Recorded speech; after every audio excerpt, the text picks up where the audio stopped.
The morning sun painted golden streaks across the ancient ruins when Cassandra Reed first noticed something was wrong. The 24-year-old archaeologist had spent 3 months excavating the forgotten temple complex in the remote highlands of Nepal. But today, the stones hummed with an energy she had never felt before. Her dark hair whipped around her face as an unnatural wind spiraled through the excavation site, carrying with it whispers in languages that predated human civilization. Cassandra's research partner, Dr. Thomas Wright, emerged from one of the sealed chambers they had been carefully opening. His face was pale, hands trembling as he clutched a stone tablet covered in symbols that seemed to shift and dance in the light. "They found something incredible down there," he breathed, his usual academic composure completely shattered. "Cassandra, these markings are not from any known Earth civilization. They are instructions written in what I can only describe as a universal mathematical language." Before Cassandra could respond, the ground beneath them began to shake.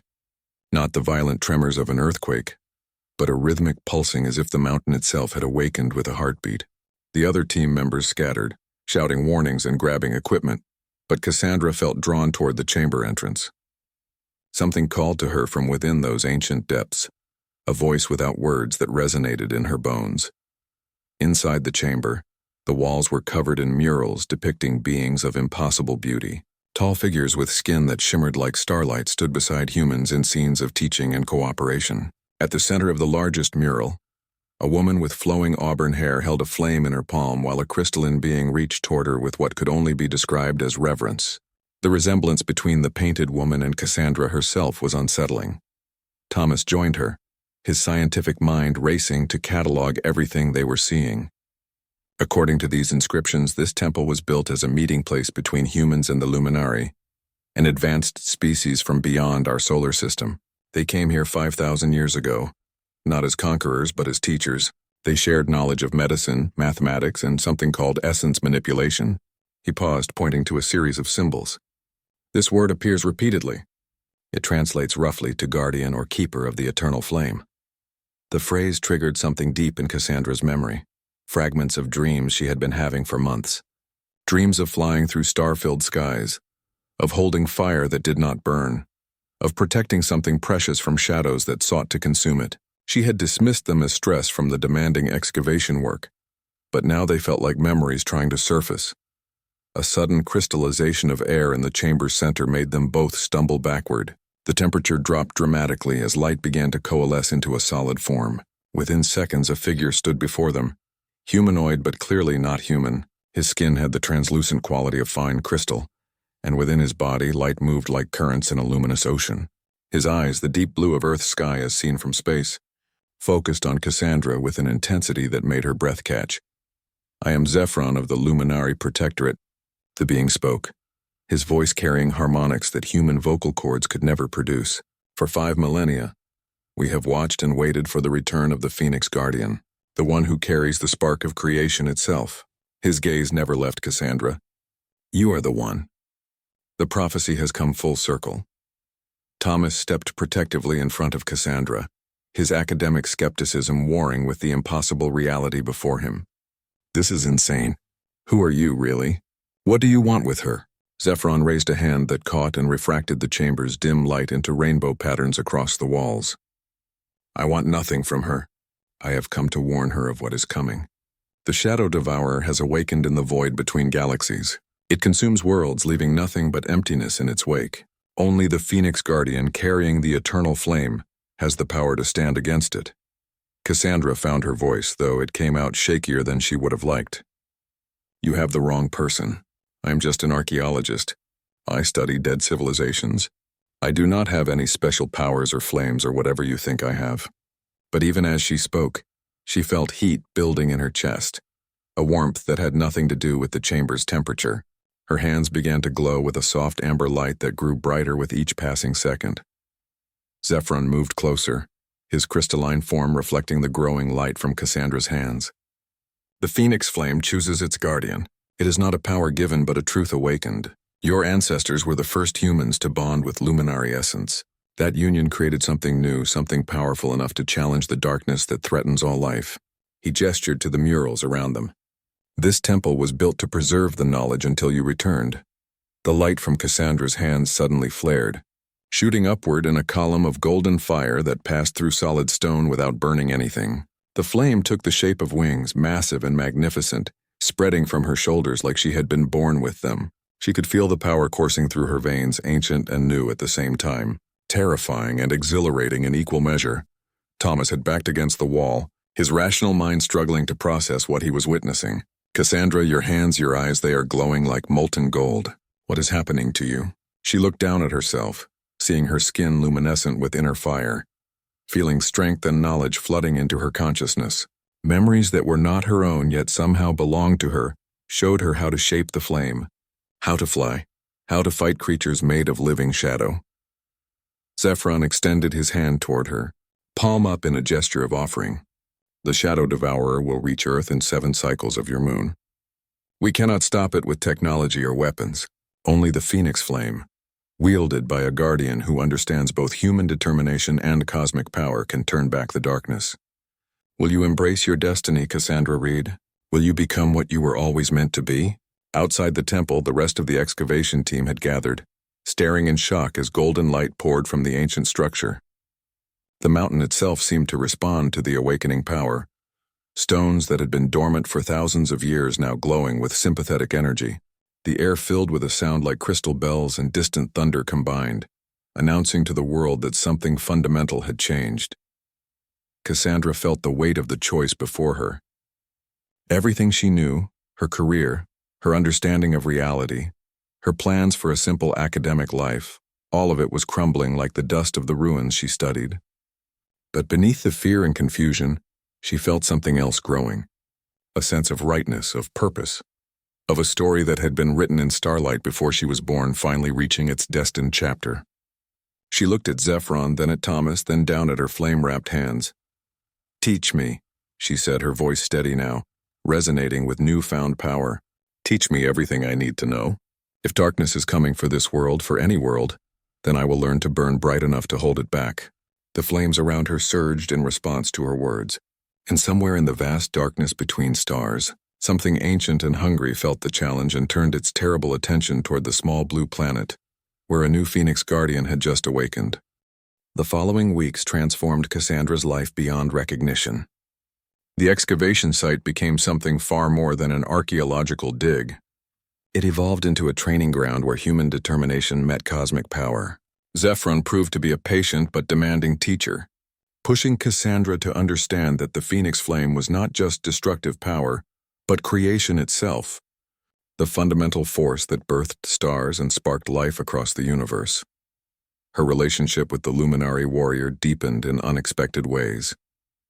Zephyron explained that his people experienced emotion differently than humans, through resonance rather than chemical reactions. Yet when he stood near Cassandra during her training, his crystalline form would shift to warmer hues. Gold and amber light would flow through him, mirroring the flames she wielded. He claimed it was merely sympathetic energy. But Thomas, who had reluctantly stayed to document these impossible events, noticed something more in the way the alien watched over her. During one training session, Cassandra attempted to create a shield of flame to protect against simulated shadow attacks. The exercise had failed repeatedly, her flames either too weak to hold form or too wild to control. Frustration built with each attempt until she finally lost control, sending a wave of uncontrolled fire across the training area. Zephyron moved with impossible speed, his body absorbing the chaotic energy before it could harm anyone. "You try too hard to force the flame to obey," he said softly, his form flickering as he dispersed the absorbed energy safely. "The Phoenix does not command. It invites, it dances." His hand, warm despite being made of living crystal, touched her shoulder. "Feel my resonance. Let me show you how we perceive energy flow." The moment of contact sent a cascade of sensation through Cassandra, unlike anything she had experienced. She could feel the universe as Zephyron did, not as separate objects but as interconnected flows of light and energy, songs that everything sang in harmony. In that moment of shared perception, she understood. The flame responded not to force but to harmony, to the acceptance of her role as part of the cosmic dance rather than its master. When she tried again, the shield formed perfectly, a dome of golden fire that pulsed with steady, controlled power. But more than the successful technique, something had shifted between her and Zephyron. A connection had formed that transcended the boundary between their species. Thomas observed all of this with mixed feelings. His scientific fascination with the luminary technology and energy manipulation was overshadowed by concern for his research partner. One evening, as Cassandra practiced summoning and dismissing her flame wings, he approached her with unusual hesitation. "I need to ask you something, and I need you to be honest with me. This thing with Zephron, this connection you two have, are you sure it is safe? Are you sure you are not being manipulated?" Cassandra dismissed her wings, the flames folding back into her body in a cascade of golden sparks. "I know how it looks, Thomas. Mysterious alien arrives, grants powers to unsuspecting human. Classic manipulation scenario. But what I feel when we connect, it is not control. It is understanding. He shows me how his people see the universe, and I think in return I am showing him how humans feel it." She paused, searching for words to describe the indescribable. "We are teaching each other what it means to be more than we were alone." Before Thomas could respond, alarms blazed across the monitoring equipment they had set up around the temple. Zephron materialized instantly, his form shifting to combat configuration, edges sharpening and inner light intensifying to white-hot brilliance. It begins. The Shadow Devourer sends its heralds. "Cassandra, you must be ready. This will be your first true test." High above, the clear night sky began to darken in ways that had nothing to do with clouds. Patches of absolute blackness spread like ink in water, consuming stars as they expanded. Cassandra felt the phoenix flame surge within her, responding to the threat instinctively. Her wings erupted from her shoulders, larger and more solid than ever before, each feather a carefully controlled tongue of golden fire. "What are those things? They look like they are eating the light itself." Zephron's voice carried grim certainty. "Shadow spawn, fragments of the Devourer sent ahead to weaken defenses and spread fear. They feed on light, on life, on hope itself. Individually, they are not terribly dangerous to a Phoenix Guardian, but they hunt in swarms. The first of the shadow spawn descended from the corrupted sky, creatures that hurt to look at directly. They were not solid, but rather absences of reality, holes in the fabric of existence that moved with terrible purpose. Where they passed, colors faded, sounds muted, and warmth fled. Thomas scrambled for his camera, his scientist's instinct to document overriding his terror. Dozens of them were falling now, targeting the temple and the glowing beacon of phoenix fire that Cassandra had become. "Fight with purpose, not fear," Zephron instructed, taking position at her side. "Remember, you are not destroying them. You are filling the emptiness they represent with the fire of creation. Show them that darkness is merely the absence of light, and you carry the light of 1,000 suns." Together they rose to meet the descending swarm, Zephron's crystalline form refracting and amplifying Cassandra's flames, creating a display of power that turned night back into day. The battle was brief but intense.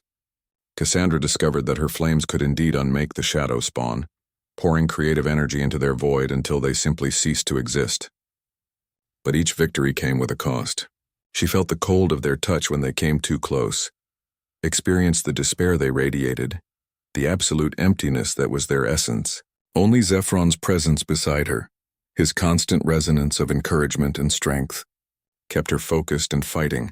When the last shadow spawn dissolved into harmless wisps of dissipating darkness, Cassandra collapsed to her knees, wings flickering and threatening to extinguish. Zephron caught her before she could fall completely, his arms surprisingly gentle for a being made of living crystal. "You did well, First Guardian. Better than I dared hope for one so newly awakened. But this was only the smallest taste of what is coming. The true darkness still approaches."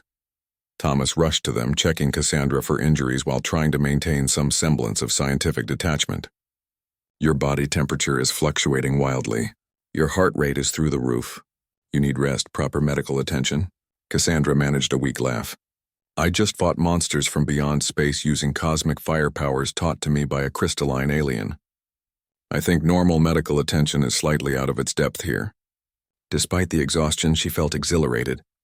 The power was real, her purpose was real, and the connection she felt to both the flame and to Zephron was undeniable. Over the following days, more shadow spawn attacks came, each wave slightly larger than the last.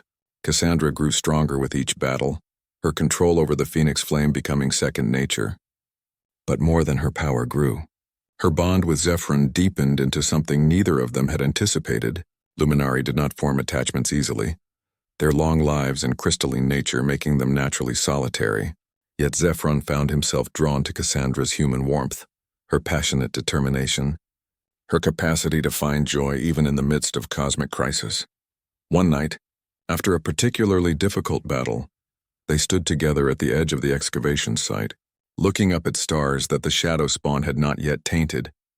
"Your people are remarkable," Zephyron said quietly. "We Luminari have always viewed humans as young and impulsive, barely evolved beyond your planetary cradle. But you, Cassandra, you carry the weight of cosmic responsibility and still find wonder in simple starlight.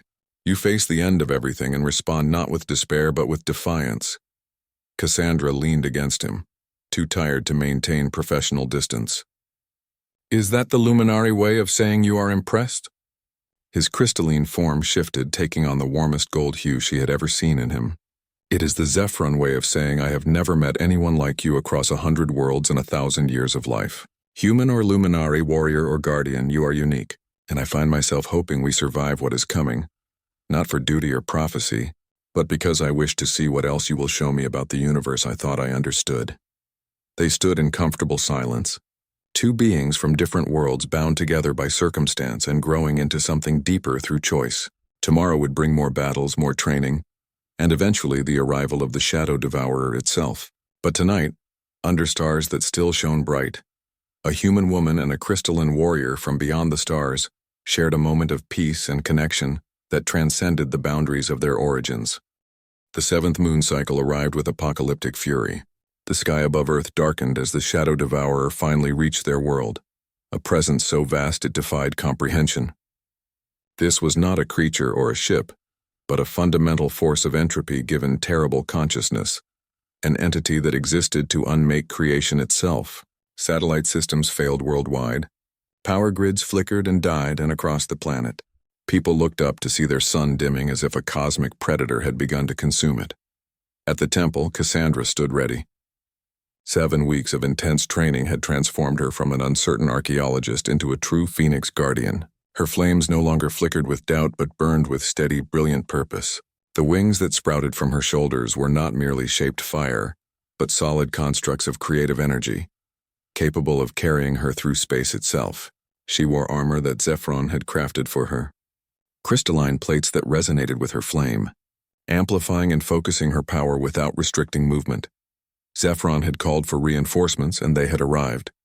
A dozen Luminari warriors stood in formation around the temple, their crystalline bodies gleaming with stored battle energy. But they all knew the truth that Zephyron had finally admitted. The Luminari could slow the Shadow Devourer, could buy time and create distractions, but they could not stop it.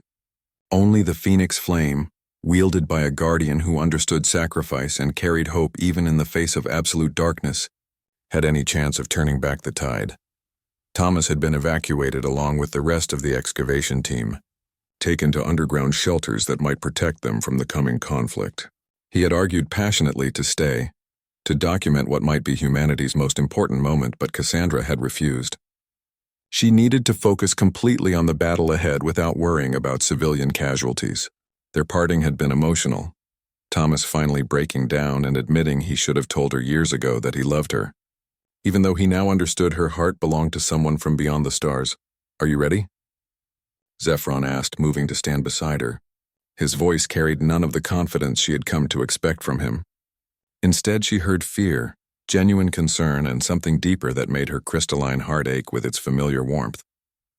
"This will be more than battle, Cassandra. The Shadow Devourer does not just attack the body. It assaults hope itself, shows you visions of every possible failure, every potential ending where darkness wins. You must hold on to what matters most. Keep that flame burning in your heart even when all other light fails." Cassandra turned to him, seeing her reflection in his crystalline form, seeing how the phoenix flame within her painted him in warm golden hues. "I need you to know something before this starts. These weeks with you, learning from you, fighting beside you, they have changed me in ways that have nothing to do with cosmic powers. You have shown me how vast the universe is, how many wonders exist beyond the small world I knew. But more than that, you have shown me that connection and understanding can bridge any distance, any difference." His hand found hers, Solid crystal against flame-touched flesh, yet the contact felt perfect and natural.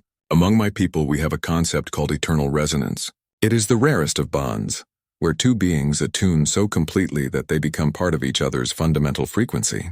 I never believed I would experience it, never thought a luminari could resonate so deeply with another being. He paused, his inner light pulsing in rhythm with her heartbeat. But you, Cassandra Reed, you resonate with every part of my existence. If we survive this, I wish to explore what that means, to see if bridges between our kinds can be more than temporary alliances. Before Cassandra could respond, the world shuddered. The Shadow Devourer had begun its final approach, and reality itself screamed in protest. The sky tore open, not with light but with its absence, a wound in existence through which absolute nothing poured into the world. The temperature plummeted, frost forming on everything despite the phoenix flames Cassandra radiated. This was not cold in any physical sense, but the fundamental chill of entropy. The heat death of the universe made manifest and localized. Cassandra launched herself into the sky, wings spread wide, trailing golden fire behind her like a comet. The luminary warriors followed, creating a formation around her, their combined light pushing back against the encroaching darkness. But it was not enough. The Shadow Devourer was too vast, too hungry, too fundamentally opposed to everything that lived and burned and hoped. For every shadow tendril she burned away, two more emerged, reaching for the planet below with terrible purpose. This is how worlds end. She heard the Devourer's voice in her mind. Not sound, but the absence of sound. Communication through negation. This is how all light eventually fails. You burn so brightly, little phoenix, but even the mightiest star must eventually cool and die. Why fight? Why suffer? Embrace the peace of nothing, the serenity of never having been. Visions flooded her mind, showing her Earth consumed, the sun extinguished, the luminary civilization erased, every possible future ending in cold, empty darkness. But then she felt it.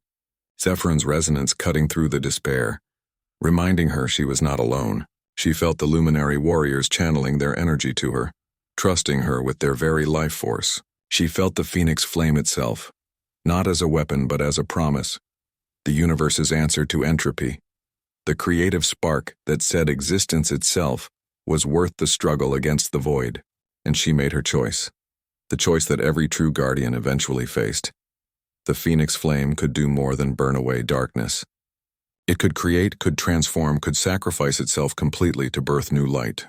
Cassandra drew in every bit of power she had trained with, every lesson Zephron had taught her, every moment of connection and hope and determination she had ever experienced.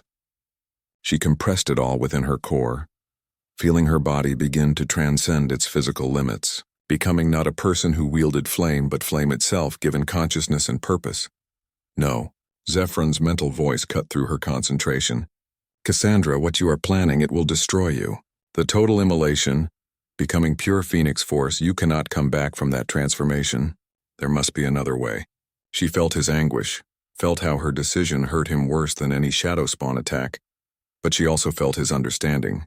He knew as she did that some battles could only be won through complete sacrifice, that sometimes the only way to preserve what mattered was to give everything to the flames.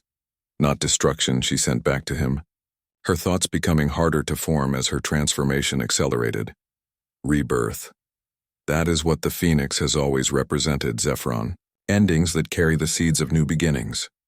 Tell Thomas I am sorry. Tell Earth that someone cared enough to burn for them. And tell yourself that what we shared, however briefly, was real and precious and worth every moment of pain that comes after.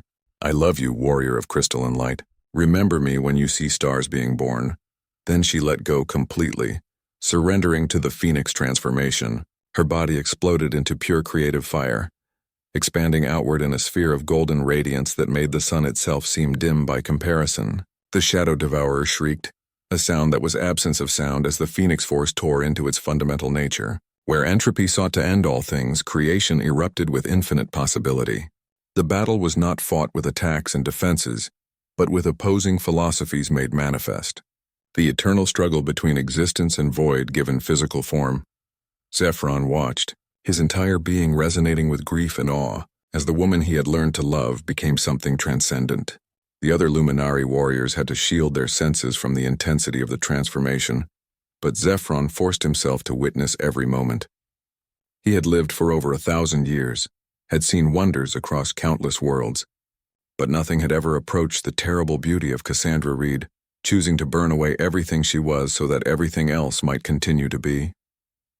The Phoenix Force pushed the Shadow Devourer back, filling the wound in reality with such concentrated creative energy that entropy itself could find no purchase. Slowly, impossibly, the darkness receded, driven back not by superior power but by the sheer stubborn determination of one human who refused to let hope die. The sky began to heal, stars returning one by one, the sun brightening as its consuming shadow fled. Victory came not with triumph but with exhaustion, the Phoenix Force having spent itself completely to achieve what should have been impossible. As the last traces of the Devourer vanished back into the void between galaxies, the golden fire began to dissipate. Zephron felt his crystalline heart crack, felt resonance that had defined his recent existence suddenly severed. She was gone, truly and completely gone, transformed so thoroughly that nothing recognizable remained. He drifted in the recovering sky, holding space where she had last existed, wanting to rage against the universe that demanded such sacrifice, wanting to weep though Luminari had no tears to shed. Then a spark, tiny, barely perceptible even to his advanced senses but unmistakably present. A single ember of golden fire hung in the space where Cassandra had immolated herself, drifting slowly downward toward the temple below. Zephron caught it with infinite care, cupping the precious spark in his crystalline hands. He could feel her essence within it, reduced